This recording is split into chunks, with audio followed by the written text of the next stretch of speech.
All right. Thanks for checking out my YouTube channel, One Step Closer. My name is Adam, and I cut sugar out of my diet for a month, and this is what happened.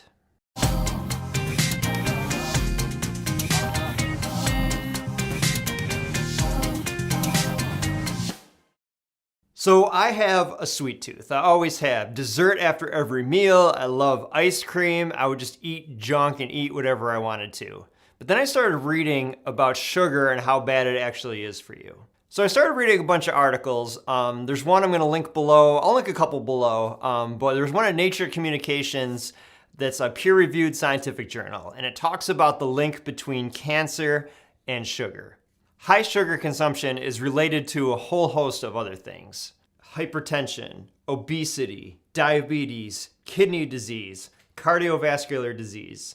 So I started thinking, what would happen if I cut sugar out of my diet? But first, I needed to decide exactly what that meant. I mean, there's a lot of things that are obvious. I mean, you eat candy that has sugar. You eat a donut, you actually see the sugar granules on the donut. So that stuff's out. But there are things like carbohydrates, which I didn't realize your body processes the exact same as sugar. Both carbohydrates and sugar gets broken down and turned into glucose, which is stored in your cells, but mostly it's stored as fat. So when you think carbohydrates, think sugar.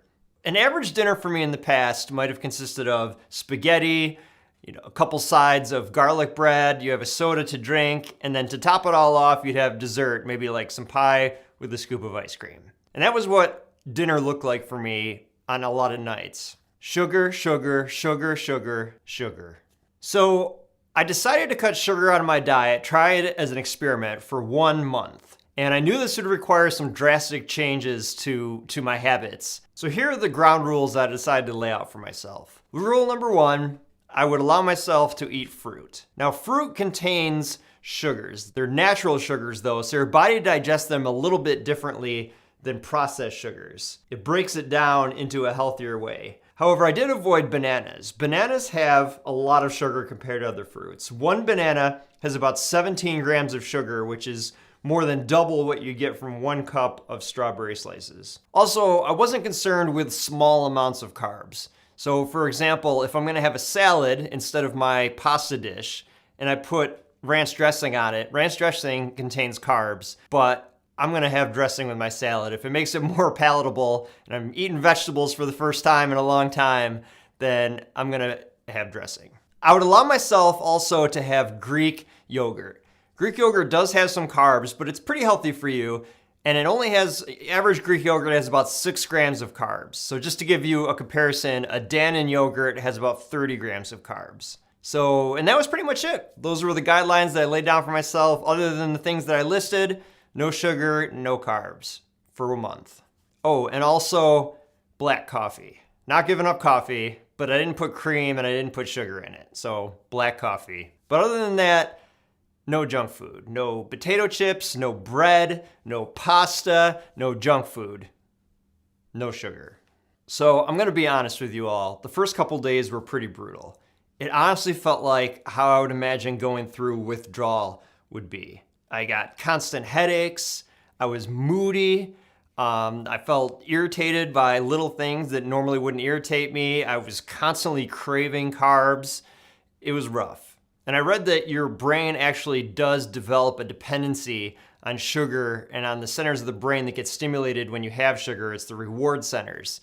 So you become accustomed to these feelings and you actually have a physical withdrawal when you don't get them.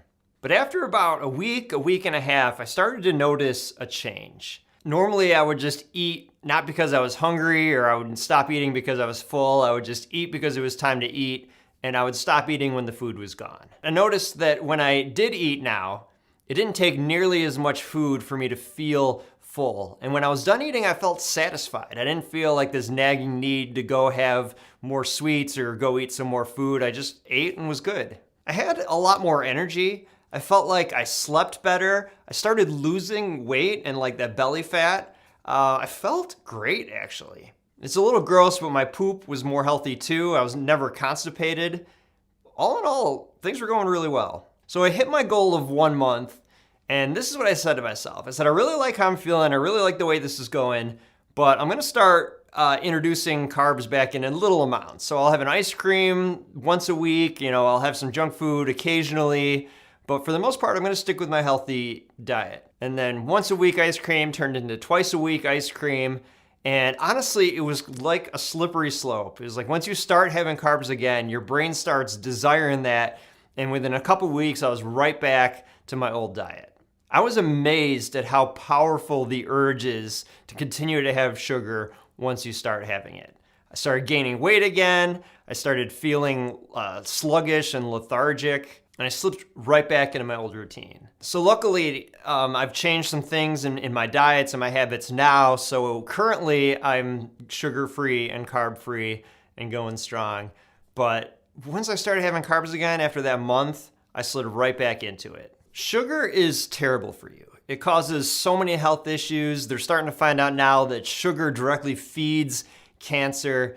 It is bad for you. And when you don't have sugar in your diet, you just feel so much better. You're so much healthier. You're more in shape. You feel like you have more energy. And sugar is in everything that we eat. It is in everything. You really have to try to not have sugar in your diet. So this is my challenge for you this week. Take a week and write down everything that you eat. And don't cheat. Like the little midnight snack or like the thing you're eating at your desk, write it down. And if you're feeling really ambitious, write down how many grams of sugar or how many carbs are in the thing that you're eating too. Just get an app on your phone, have a notebook, and just mark it down whenever you eat something. I think you'll be surprised at how much sugar you actually consume on a weekly basis. And if any of you tried cutting out sugar, I'd love to hear your stories. Let me know in the comments below. And thanks for watching One Step Closer. Hopefully something on this channel helps motivate you to grow personally, mentally, or spiritually. Have a great week.